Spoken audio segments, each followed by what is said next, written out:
overview about what the Dead Sea Scrolls are, how we have them, and what some of their significance is.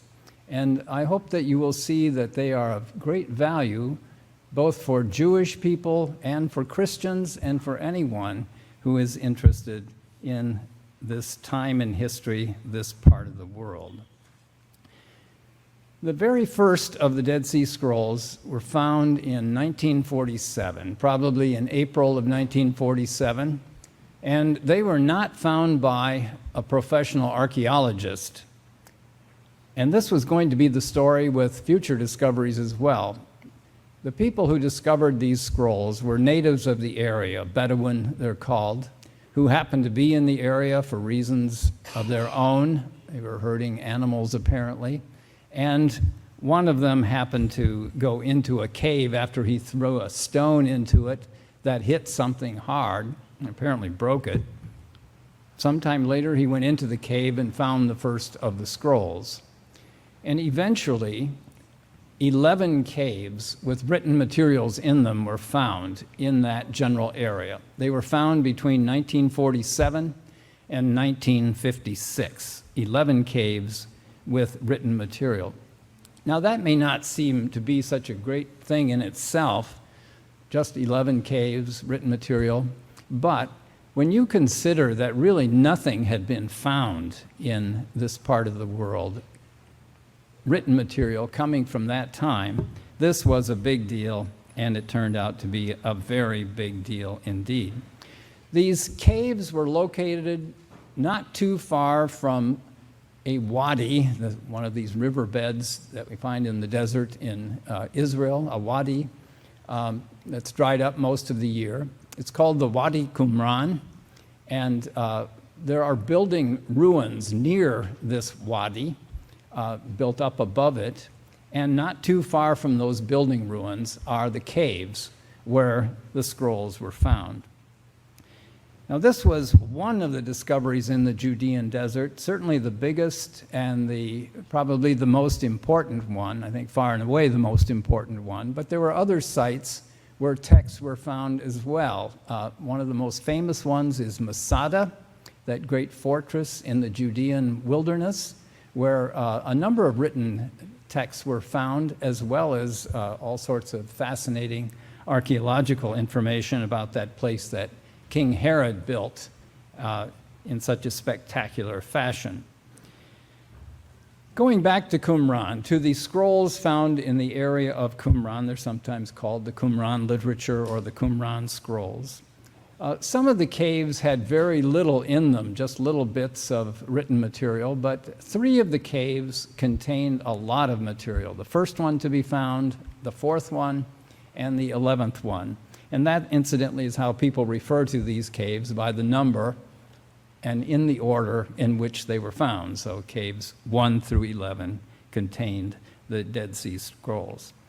Altogether, those 11 caves contained the remnants of about 900 scrolls. They were once 900 complete scrolls. It would be wonderful if they were still 900 complete scrolls, but they are really not. There are just a couple of the scrolls that have survived almost intact. A couple of them are very long. We have virtually the whole thing. And when you see pictures of the Dead Sea Scrolls, you often see pictures of these. There is, for example, a copy of the book of Isaiah, the prophecy of Isaiah, a 66-chapter book.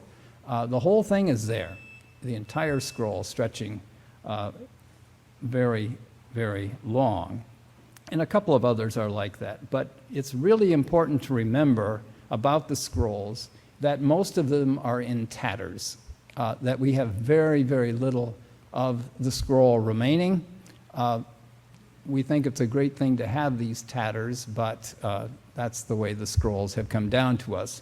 And for obvious reasons, they were in those caves for about 1,800 or more years before they were found. So lots of things can happen. Animals get in caves, people get in caves, water gets in caves.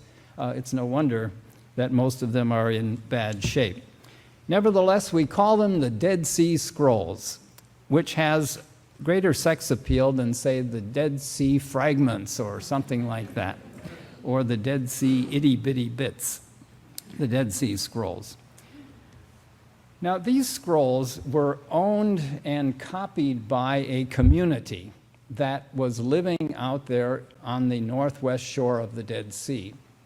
A community of people who used these scrolls, copied these scrolls, owned these scrolls. And they used the buildings that are there whose remains are still visible. If you go to visit this site of Qumran out in the Judean wilderness, you'll see quite extensive remains of the foundations of these buildings and the waterworks that ran through them and so on. But a community was out there in the wilderness, and they owned the scrolls, they used the scrolls, and they hid the scrolls at some point so that they survived to the present day. Now, those building ruins have been very important in assessing the scrolls. The building ruins have been studied by archaeologists a number of times, and it seems as though those ruins come from between the 1st century BC and the 1st century AD, probably early in the 1st century BC and to about 70 AD. It appears that a community was using these buildings during that time. Obviously not the same people all the time. Generations of them were there, but it was a place where people found themselves, for whatever reason, for quite a long time. And when you think about that period, the last century BCE, the 1st century CE, you see why the scrolls have had so much of an attraction for people. Because think of what happened during that time. For Jewish people, this is a time of tremendous development. Jewish groups like Pharisees and Sadducees and so on, discussions of important issues. It was a time at the end of which the temple was destroyed. Jerusalem was destroyed by the Romans after a revolt. In Christianity, it was obviously the time when Jesus was in the area, when the early church began. The first followers of Jesus were active. So getting texts that come from that time obviously has importance for a great number of people. Now, experts have tried to estimate how many people might have belonged to this group that owned the scrolls. And you can imagine it's kind of hard to do this given the little evidence that we have. It seems like these buildings were not used for living space, but they were used for community activities like preparing food and eating and things of that sort, as well as some sort of manufacturing. But there's a cemetery right next to the building ruins, just far enough away to meet the Jewish purity requirements for separation of a cemetery from a settlement. And there are about 1,100 tombs there in that cemetery. So people have tried to guess from that. If there was a community here for, say, 150 years, and there are 1,100 tombs there in the cemetery, can we extrapolate to how many people might have been in this community? Well, maybe we can, maybe we can't. We really don't know. At any rate, it seems to have been a small group. The highest estimates put it at 200 people or something like that. The lowest estimates put it at between 20 and 15 people. Now, the group is often identified with one of the ancient Jewish parties called the Essenes. They, along with the Pharisees and the Sadducees, were the groups, the leading groups in Jewish society in Judea at the time. And it seems like a branch of the Essene party or movement was the one that was off on the shores of the Dead Sea and that accumulated this extensive library. Reasons for identifying them as Essenes are that we have a couple of ancient references to Essenes living in this particular area. One of the sources that tells us about this is a Roman geographer, Pliny the Elder, who was curious about the Dead Sea, as any geographer would be, and gives us a description going down from north to south, from Jericho down the west side of the Dead Sea. And he mentions at about the place where Qumran is that Essenes were there. But it's also possible to compare what the scrolls teach with ancient descriptions of the Essenes. And we have several such descriptions. And it seems that what the scrolls teach and what ancient sources tell us about the Essenes is closest, that this is very likely a group of Essenes. One of the theological stances that distinguished the Essenes from other Jewish groups at the time was a kind of determinism. I'm a Calvinist, and I know all about determinism and predestination and things like that, and I think that's the sort of view that these people held, that God had before time determined everything that was going to happen, and history was just working out what that was. This was an Essene view, and it's a view we find expressed in a number of the scrolls. Now, this group was off in a fairly remote place on the northwest shore of the Dead Sea. If you've ever been there, you know it is quite remote. And it's not, where you think of people living and thriving and having nice lawns and things like that. It's a very dry place, and the Dead Sea is not like the Atlantic Ocean. The group had separated itself physically from Jewish society because of some pretty strong disagreements they had with their fellow Jews. And some of these disagreements come to expression in the scrolls, so we know about them. One of the scrolls, which is called today Some of the Works of the Law, goes through about 22 disagreements that this group had with people who were in charge of the temple in Jerusalem, and explain why they think what they do and how they differ from their fellow Jews in the temple. Some of these had to do with issues of purity, maintaining proper standards of purity according to the biblical teachings about purity. Another difference, a fairly spectacular difference, was that this group followed a different calendar than the authorities in Jerusalem at this time. That is, a different calendar by which festivals like Passover were dated. The group that wrote the scrolls dated their festivals every year according to a 364-day calendar, a sort of modified solar calendar that has some interesting advantages. We, of course, know the solar year is 365 and a quarter days, approximately. But that messes everything up because from year to year, dates change what day of the week they fall on. Your birthday doesn't always fall on Tuesday. It moves throughout the week. We don't always celebrate holidays, except July 4. Once we did, at least, on the same day. But this group had a 364-day calendar, which is exactly divisible by 7. So that the same date fell on the same day of the week every year. It never changed. And this had some advantages, such as festivals never falling on the Sabbath. Apparently that was one important consideration for them. And the authorities in Jerusalem followed a different calendar, so that these people off in the wilderness were celebrating holidays at different times than their fellow Jews. This group also thought, as the scrolls explain, that the end was coming soon. Now, of course, there have been many groups who've claimed that throughout history, but this was one of them. The end was coming soon, and they were getting ready for that in the wilderness, getting ready for the Lord to come in judgment. And they believed that by living in a very strict way, according to the law of God, they were properly preparing for the end time, which should be coming soon, when their enemies would be destroyed and they would win out. We have among the scrolls one of the best preserved one that's been called the War Scroll. It's preserved in several copies, and it details what these people believed was going to happen at the end of time, when there was going to be a war, as they put it, between the sons of light and the sons of darkness. And guess who they were?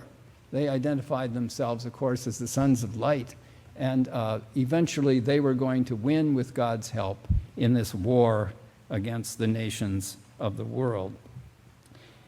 They not only have a scroll like that, they also wrote a long scroll which is, again, fairly well preserved. It's called the Temple Scroll, in which a very elaborate temple, like no other temple that we know of in Jerusalem, which they anticipate will be built by human beings in the future. Presumably when they win out at the end of time, they'll build a new temple, and they spell out exactly how large each court in the temple would be, how large the building itself would be, and how the festivals would be celebrated, the sacrifices would be offered, and so on. It's quite an intriguing scroll with all of that detail. We don't know very much about this group's history because they didn't write histories of themselves. They were thinking the world was ending, and they at any rate didn't attach importance to recording their own history. We get occasional clues from their texts. One clue is that one of their early leaders was very important for them. They assigned him a significant role in their studies of the scriptures. They called him the teacher of righteousness. Now, this brings up one of the issues, one of the frustrations in scroll studies. This person, who was an important leader in their group, they call the teacher of righteousness. They don't tell us what his name was. What was his name? Isaiah, Menachem, we don't know. They never tell you people's names. I shouldn't say never, it's almost never. Occasionally a name is mentioned in a scroll. But they tend to use titles for people, and often those titles are plays on words, and they're negative plays on words. The chief opponent of the teacher of righteousness, they refer to as the wicked priest. And we'd like to know, who is this wicked priest, and what did he do? They tell us a little bit about what he did, but the wicked priest appears to have been the high priest in Jerusalem, the most important person in the temple, perhaps in the nation. And it seems like the title, the wicked priest, in Hebrew, is a play on one of the titles of the high priest, HaKohen HaRosh, HaKohen HaRashat. So they're playing on the title of the high priest and calling him the wicked priest, which I'm sure he wouldn't have appreciated that his title was being played with in that way, but that's how they refer to him all the time. We'll see how that works out later. The group that was living at Qumran, using the buildings and apparently living in caves or tents around the buildings, not in the buildings, raised their own crops. They supported themselves out there in the wilderness. Just south of Qumran, there's the site of Enfeshka, where crops could be raised and animals could be raised and so on. One of the questions that arises in connection with the scrolls is, so we have this community living out in a pretty remote place on the northwest shore of the Dead Sea, separated from everybody else. Why are they there? Why didn't they choose a nicer place? Jericho isn't far away, and if you've ever been to Jericho, there's plenty of water in Jericho. It's a fine place. Why not go to Jericho? Well, I think they had a reason. They chose this spot because of a passage in the Bible, in the prophecy of Ezekiel. Ezekiel is one of the biggest books, of course, in the Hebrew Bible. It has 48 chapters. The 47th chapter contains in it a description, and this is part of a vision that Ezekiel is seeing. Ezekiel 40 to 48 is his vision of a new temple and a restored land. In the 47th chapter, Ezekiel talks about a stream that starts in the temple itself, in the temple complex, and starts flowing toward the east, out from the temple. And as it goes out, it gets wider. But if you've been to that area, you know that as you go east from the Temple Mount, you run into the Mount of Olives. And that's not good for a stream, of course. But this stream is a miraculous stream in Ezekiel's vision. It goes right through it, right through the Mount of Olives. And it continues all the way down to the Dead Sea. And in Ezekiel's vision, this stream gets wider and wider and wider. And it is so miraculous in making the land fruitful that trees bear their fruit every month. But it gets to the Dead Sea where it will make it a living sea. Fresh water will come into the sea, fish will be there, and so on. Well, right about at the spot where Ezekiel's river comes out at the Dead Sea, that's where this group set up their headquarters, and that's where they were awaiting the end of time, maybe because they thought Ezekiel's stream would be coming someday and making it, Qumran, a lot nicer place. Well, let's take a look at some of the scrolls themselves and see what they are and what they tell us. There are different kinds of texts among the Dead Sea Scrolls. I mentioned that we have about 900 manuscripts represented, some well, some very much in fragments. About 1/4 of these 900 scrolls are copies of books in the Hebrew Bible. That's the same as the Protestant Old Testament. So about 230 copies of books that are in the Old Testament or the Hebrew Bible. The favorite book there was Psalms. We have fragments at least from 34 scrolls of the Psalms. Deuteronomy was a close second, 30 copies. Isaiah, 21 copies. Genesis, 20 copies. And all the way down to Esther and Nehemiah, 0 copies. We don't have any copies of those books. Whether that's on purpose or by accident, we don't know. Now, the fact that we have so many copies of biblical books among the Dead Sea Scrolls is an extraordinary contribution to our knowledge. Because as Mr. Parsons was saying at the beginning, and as was mentioned by Professor Joel Baden last week, the translations of the Old Testament or the Hebrew Bible come from a medieval Hebrew version dating 1100, 1000, something like that. This is the official copy of the Hebrew Bible. It's called the Masoretic text because the editors who worked so hard on it and made it so very, very correct were called Masoretes or traditionalists. This Masoretic text dates from near 1000 AD. But now all of a sudden we have copies of books coming from the last few centuries BCE and the first century CE. Hundreds of them. And when you keep in mind that copies of scriptural books all had to be made by hand, going back 1,000 years behind what was previously our earliest copy of the scriptural text is a real blessing indeed.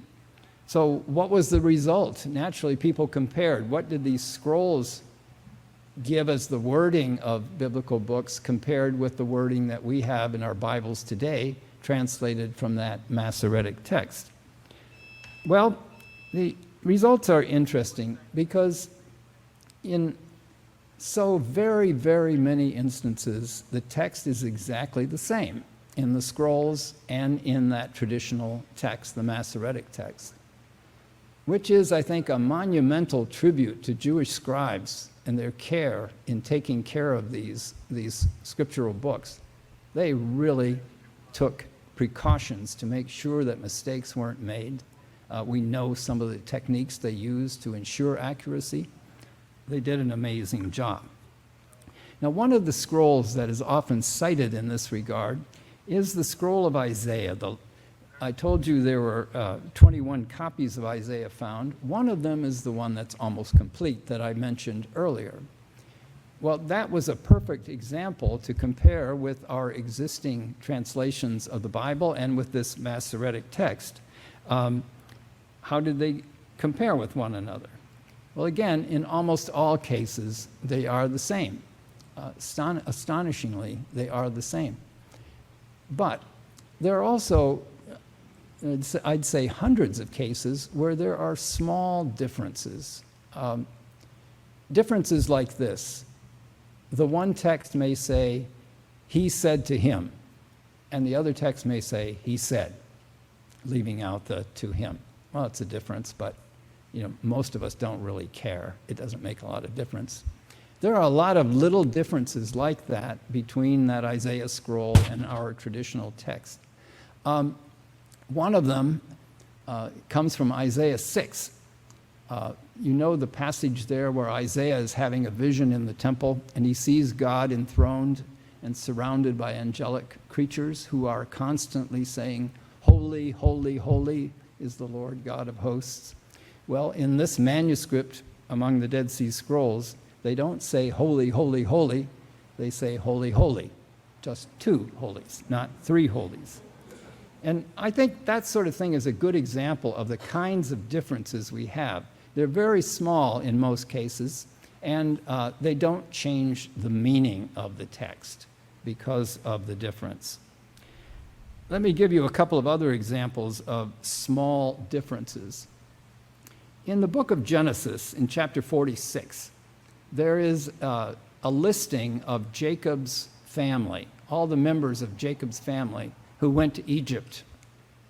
And it's one of those sections of the Bible that you always skip over when you get to, because it lists a lot of names, all of his sons, their children, and so on. Well, according to the traditional text, it says all the persons of the house of Jacob who came into Egypt were 70.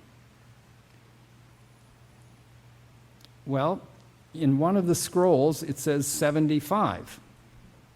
In the ancient Greek translation of the scriptures, the Septuagint, it's also 75. And if you look at Acts 7, verse 14, which refers to this passage, it also says 75. So that seems to have been a different reading, and it involves counting differently in Jacob's family. But at least you have a difference like that, and we now have a scroll that gives us that difference in the Hebrew language, whereas we had it in Greek before this. Or another passage, Deuteronomy 32, verse 8. Near the end of the book of Deuteronomy, there is a poem, and in that poem it says, "When the Most High apportioned the nations, when he divided humankind, he fixed the boundaries of the people according to the number of," and the traditional Hebrew text, the Masoretic text there says, "according to the number of the sons of Israel." The ancient Greek translation, the Septuagint, said, "according to the angels," or the sons of God, another name for angels. And now in one of the scrolls, we have the reading, "according to the sons of God," not the sons of Israel. So a difference in reading there, probably for reasons, but we now have it in the Hebrew language. Now, I should say, in all fairness, that there are some cases where there are larger differences between the scrolls and our traditional Bible. One place is the book of Jeremiah. That long prophecy of Jeremiah, in the ancient Greek translation, is about 1/8 shorter than our traditional Hebrew text. So the Greek translation is noticeably shorter than the Hebrew. Much of what that involves is leaving out doublets and things like that. But people could debate long ago, was this the Greek translator just cutting material out? Or did the Hebrew text expand? There were different ways of explaining it.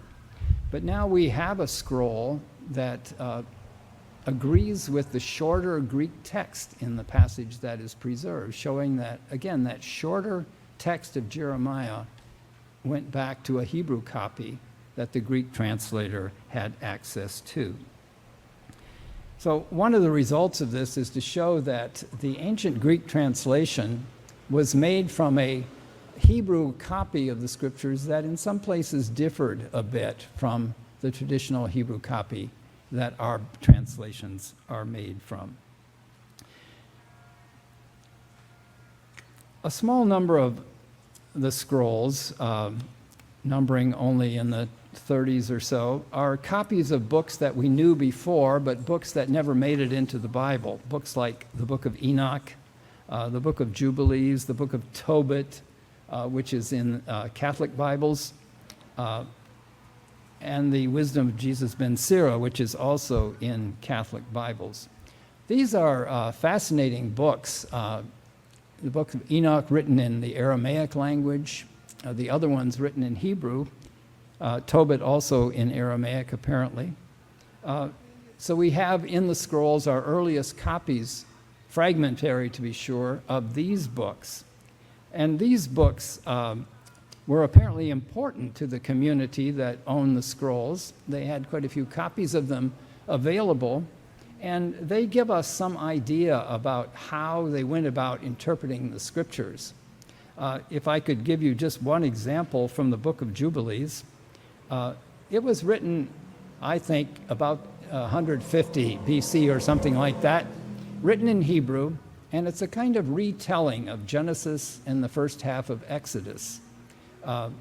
And what the writer does is tries to solve problems that he sees in the text of Genesis and Exodus. And one of those problems is, of course, in Genesis 22, when Abraham is told to sacrifice his son Isaac. And he takes him up to a mountain and gets ready to sacrifice him on an altar and gets stopped at the last moment. And now this, of course, horrifies everybody who reads it, and well, it should. Why is God telling him to murder his son, to sacrifice him? This doesn't quite seem like God. Well, according to the author of the book of Jubilees, what really happened was something very much like what we read in the book of Job. At the beginning of the book of Job, the sons of God come around and report to him on what they see on the earth, and among them is one called Satan, the Satan. And Satan points out, God asks him, have you seen my servant Job? And Satan said, yeah, I saw him. And God says, isn't he great? And Satan says in effect, well, why shouldn't he be? You give him everything. And then God allows the Satan to punish Job. Well, according to the book of Jubilees, that sort of thing happened in Genesis, when a kind of Satan figure came to God and they were discussing Abraham, and God was commenting on his faithfulness, and the Satan figure says, well, you give him everything. Why don't you take away his son and see if he loves you more than he loves his son? So it was really this kind of Satan figure who incited God to give this awful commandment. But what I find fascinating about this is not that it really solves the problem, but that people were dealing with these kinds of issues way back then. They saw these problems in the Bible and desperately wanted to try to solve them in a good way. A number of the texts are also texts that this group wrote for itself. They give the rules for the community, how the community was to conduct itself, who were the officers in the group, how were meetings to be conducted. You may not fall asleep in a meeting, you get punished for that. You may not spit in a meeting of the group, you get punished for that. Details of that sort. What we do learn from such texts is that this group had a community of goods. That is, when you joined the group, and you didn't just run out there to the northwest shore of the Dead Sea and say, I want to become one of you guys. It was all guys, incidentally. There was about a 3-year initiation procedure that you had to go through before you could finally be admitted to full membership. But once you were a member, you handed all of your goods to the group. So there was no private property. Everything was shared by the community. We don't know how everything worked out, but that's what they did. One of the sorts of literature that I find the most fascinating, and maybe we can end with this, is the way in which these people interpreted the scriptures. And already I've given you some examples of this kind of thing. These people believed that God had, as I mentioned, beforehand determined all things. And God had revealed his plan for history and his will for everyone's lives in the scriptures. But when God revealed those scriptures to people, like say to Isaiah or some other prophet, that person, like Isaiah, didn't understand the full meaning of what God was revealing. And these people believed that at their time, at last, it was becoming possible to understand fully God's revelation. They believed they had access to inspired interpretation of the scriptures so that they could learn the timetable for the end of days and what was God's exact will for human behavior. Now, there are many different kinds of scriptural interpretations in the scrolls, but the one that I want to mention to you and that I've given a couple of examples of on the sheet that you have is called Pesher interpretation. There are 17 texts called Pesharim. A Pesher is an interpretation. And these people wrote commentaries, is what these really are, commentaries on scriptural books. Many of them go verse by verse through the book. And of course, we don't have the whole text preserved in most cases, so we don't have everything. But the best preserved of them is on a fairly obscure prophetic book, the book of Habakkuk, which really is in the Bible, even though it's not the best known of books. These people put a lot of emphasis on it. Now, one of the passages in this interpretation of the book of Habakkuk, which first quotes a text from Habakkuk, and then it explains it by introducing it with this word pesher, pishro, its interpretation.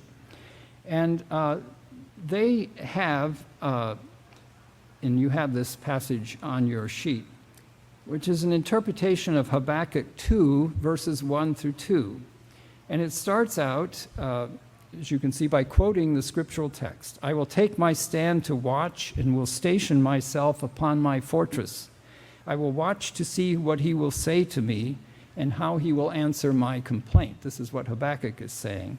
And the Lord answered and said to me, write down the vision and make it plain upon the tablets, that he who reads may read it speedily. So that's the end of the quotation. Well, the interpretation of this is, God told Habakkuk to write down that which would happen to the final generation, but he did not make known to him when time would come to an end. God didn't tell Habakkuk that final generation is going to come in 37 years or something like that. He didn't tell him when it was going to end. And as for that which he said, that he who reads may read it speedily, interpreted, this concerns the teacher of righteousness, remember him, their early leader, to whom God made known all the mysteries of the words of his servants, the prophets. So they believed they had an inspired teacher there, the teacher of righteousness. He had been told by God exactly what all those mysterious prophetic words meant. I put down a couple of other examples here for you to show another example from this same Pesher on Habakkuk. The one is interpreting Habakkuk 2:15. Woe to him who causes his neighbors to drink, who pours out his venom to make them drunk, that he may gaze on their feasts. And here we have a different reading in this scroll from what we have in our traditional text. It says, gaze on their feasts in this scroll. The traditional text has a word that looks almost exactly like feasts. It's gaze on their nakedness. Well, Our interpreter understood the prophet there to be speaking about looking on their feasts, and talks about how the wicked priest pursued the teacher of righteousness to his house of exile. Maybe that was Qumran, that he might confuse him with his venomous fury.